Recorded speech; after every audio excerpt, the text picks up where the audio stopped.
Bonjour à tous, c'est Julien et comment allez-vous? Ça fait vraiment plaisir de vous retrouver. En effet, j'étais absent depuis quelques semaines sur YouTube et je vais vous expliquer pourquoi, les raisons de mon absence et surtout quel est l'avenir de cette chaîne. Mais avant ça, l'introduction.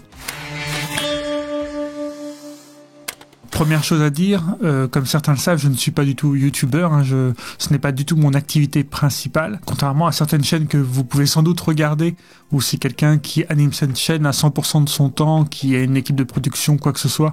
Moi je fais tout moi-même et surtout c'est pas du tout une priorité dans mon planning, parce que je suis vidéaste professionnel, donc ça m'occupe largement mon temps. En effet, quand on a sa propre entreprise, pour ceux qui sont dans le même cas que moi, on sait qu'on doit faire énormément de choses entre les papiers, la compta et puis notre boulot de vidéaste. Donc YouTube n'est pas du tout une priorité dans mon planning. Malheureusement, je n'ai pas beaucoup de temps à consacrer à ces vidéos et c'est pour ça que j'étais principalement absent ces dernières semaines. En effet, ces derniers temps, j'ai eu plusieurs gros projets qui ont eu des deadlines qui, hasard du calendrier, sont arrivés en même temps. Du coup, ça a été un petit peu chaud niveau planning et j'ai vraiment pas eu une minute à moi pour écrire ou pour tourner ces vidéos YouTube.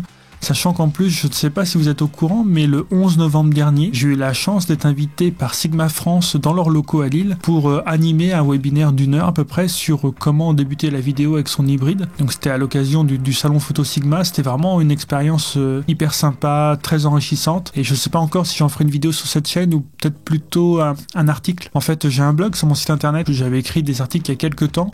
Je me dis que c'est peut-être l'occasion de le relancer un peu et je pense que j'écrirai un article sur cette expérience chez Sigma France à Lille lors de ce salon photo. D'ailleurs, si vous êtes intéressé par le replay de mon intervention, je vous mets le lien juste ici. Et puis c'est pareil, si vous êtes intéressé par l'article du blog, je vous conseille d'aller visiter mon site internet pour ça. En parallèle de cela, j'ai été contacté par une abonnée, Séverine, que je remercie beaucoup, qui avait besoin de conseils et de formation par rapport à son GH5 parce qu'elle avait un tournage qui arrivait très rapidement. Elle avait besoin un peu d'en connaître un peu plus sur son GH5 pour être plus à l'aise lors de son tournage. Donc c'est la première fois que je faisais ce genre de formation personnalisée, assez courte et un petit peu dans l'urgence aussi. Mais c'était vraiment une très bonne expérience et du coup ça m'a donné envie en fait de continuer ce genre de prestations. Donc si jamais ça vous intéresse, si vous avez des besoins précis ou quoi que ce soit, ou une formation, donc nous c'était en visio à distance, une formation à peu près d'1 à 2 heures par visio avec un support PDF.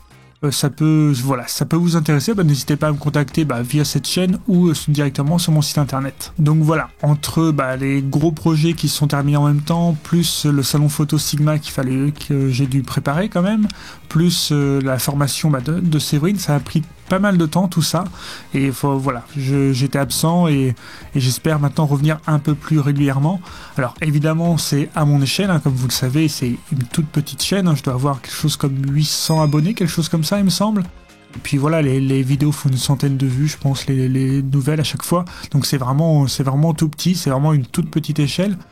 Mais moi, comme je vous l'ai peut-être déjà dit, si une vidéo peut aider 1 à 2 personnes, pour moi le contrat il est rempli, c'est vraiment vous apporter mon expérience, si cela peut vous être utile à vous. Donc voilà, moi le contrat est rempli si c'est le cas pour vous. Et à côté de ça, malgré la petite taille de ma chaîne, j'ai été surpris, mais la semaine dernière, j'ai été contacté pour une vidéo sponsorisée par une société qui vend des packs de titres, de transitions, d'effets pour Final Cut Pro. J'étais un peu surpris du contact, du coup je me suis un peu renseigné sur leurs produits et il s'avère que leurs produits sont pas du tout de qualité que je respecte. En fait, je trouve ça juste moyen. Donc je voyais aucun intérêt ni pour moi ni pour vous de vous présenter ce genre de choses. Déjà j'avais toujours dit que je ne ferais pas de vidéos sponsorisées si vraiment je tombe sur un produit, une formation, quelque chose qui peut m'apporter et vous apporter en même temps. Peut-être que j'en ferai j'en sais rien du tout. Dans tous les cas, ça sera forcément marqué en gros sponsorisé, quoi que ce soit, parce que le minimum que je vous dois c'est de la transparence et de l'honnêteté. Et c'est ce que je recherche moi aussi quand j'utilise YouTube pour mes vidéos personnelles. Pendant cette pause de quelques semaines de YouTube, ça m'a aussi permis un peu de réfléchir et puis à discuter avec quelques personnes, notamment Renaud que je remercie, pour la direction de cette chaîne en fait. Grosso modo, je poste des vidéos assez régulièrement, de tests de matériel ou de tutos, tout ça. Et en fait, c'est peut-être un peu trop redondant. En fait, peut-être que j'aimerais un peu bouger vers autre chose. Donc des projets un peu plus ambitieux, un peu plus originaux. Peut-être vous montrer un peu plus mon travail. Ça, c'est un peu particulier parce que d'une, les clients sont pas forcément d'accord. Et de deux, parce que c'est pas mon genre de me mettre en valeur, tout simplement. Donc voilà, mais en tout cas j'ai envie de faire des vidéos un peu différentes. Alors là pour 2021 c'est clairement trop tard parce que ce genre de concept, faut y réfléchir, faut le tourner, faut l'écrire, faut le monter.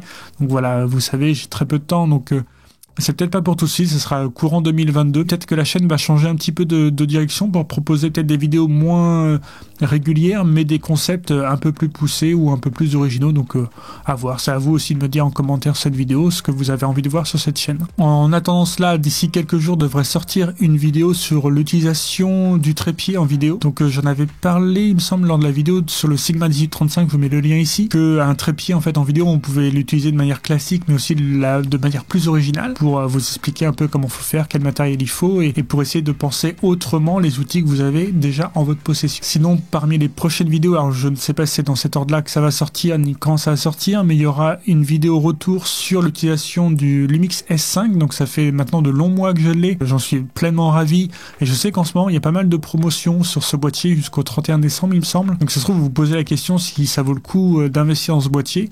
Moi, je vous dis clairement, la réponse est oui, mais ça serait peut-être utile que je vous fasse une vidéo retour sur le S5 en vue d'un achat pour la fin d'année. De prévu d'autres, il y aura peut-être une vidéo retour sur le Mac Mini M1, une machine que j'ai achetée il y a quelques mois comme seconde station de travail, et c'est pareil, j'en suis hyper satisfait, donc je me suis dit que ça pouvait peut-être aussi vous intéresser, parce que mine de rien, on parle d'une machine qui est à 8 ou 900 € et qui permet de monter facilement des projets en 4K. Moi, je trouve ça assez bluffant en fait, et je me dis que quelqu'un qui veut se lancer, ou qui a une vieille machine et qui veut investir sans mettre 3000 € dans un MacBook Pro ou quoi que ce soit, c'est vraiment un bon deal. Donc voilà, je pense que je vous ferai une vidéo retour sur le Mac Mini M1. À côté de ça, on retrouvera forcément des tutos sur Final Cut Pro, des tutos pour le GH5, des tutos sur le S5. J'ai un projet aussi ça c'est un peu plus personnel, mais j'aimerais écrire un court-métrage et le réaliser. Et donc j'ai déjà participé à quelques courts-métrages, mais juste en tant qu'assistant. Et là j'aimerais vraiment créer mon truc de A à Z. Donc c'est pareil, c'est quelque chose qui demande beaucoup de temps, que je fais sur mon peu de temps libre.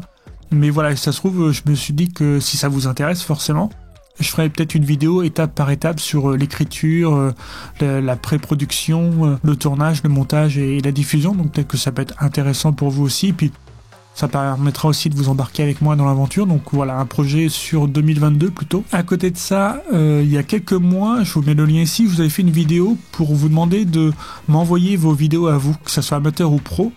Histoire déjà de vous connaître un peu plus en fait, parce que je connais certains de vous par les commentaires et tout ça, mais c'est aussi sympa de voir par rapport à votre travail, par rapport à votre lien, par rapport à la photo et la vidéo. Donc je vous avais demandé d'envoyer quelques vidéos à vous, donc j'ai eu pas mal de retours, c'est vraiment très sympa.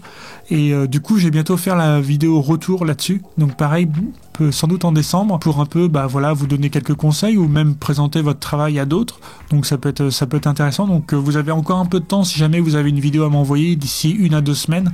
J'aurai le temps comme ça de l'inclure dans la prochaine vidéo sur le retour. Enfin, je voulais finir par une dernière chose et sans doute la plus importante, c'est de vous remercier tous pour de regarder les vidéos, de liker et surtout vos commentaires qui me font toujours super plaisir, le soutien. J'échange avec vous, que ça soit dans les commentaires, que ce soit par mail, par appel parfois, par WhatsApp, tout ça. C'est vraiment un grand plaisir en fait d'échanger avec vous. C'est une toute petite communauté, mais c'est hyper bienveillant et je pense que ça me correspond assez. Et du coup, c'est agréable si on peut s'entraider entre nous. Moi, c'est pareil, si je peux vous aider, c'est toujours avec plaisir. Après, il faut que j'ai le temps de pouvoir vous aider. Il faut aussi que j'ai les compétences parce que je me réclame pas d'avoir la science absolue et la connaissance absolue. Donc voilà, si je me juge pas compétent pour vous aider, je vous le dirai en toute honnêteté. Et puis si je peux vous aider et que j'en ai le temps, ça sera forcément avec plaisir. Donc voilà, donc continuez à échanger entre vous ou avec moi dans les commentaires ou autres. C'est vraiment un vrai plaisir en fait. Je pensais pas qu'il y aurait cette interaction en fait quand j'ai commencé cette chaîne, mais voilà. Donc merci beaucoup à vous. Et je vous dis à bientôt pour une prochaine vidéo. Et en attendant, prenez soin de vous.